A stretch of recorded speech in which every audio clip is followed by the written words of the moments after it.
мен сізге бір қызықты ақпарат айтайыншы.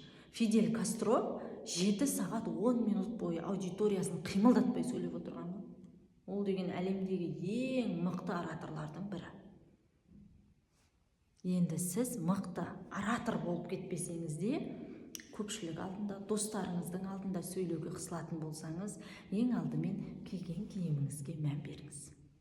Сонымен қатар сөйлеген сөзіңіз бен даусыңыз да анық болсын. Мимикаңыз бен қимылыңыз да өзіне сай болсын. Бірақ барлығы өтірік, жасандылық болса қате, шынайы болсын. Сонда ғана сіз өзіңіздің адамдардың алдында сөйлеуге мықтылығыңызды біле аласыз.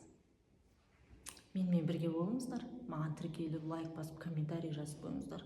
Мен сіздерге көптеген ақпараттар беремін. Сіздермен бірге Маржан Әшірапбаева.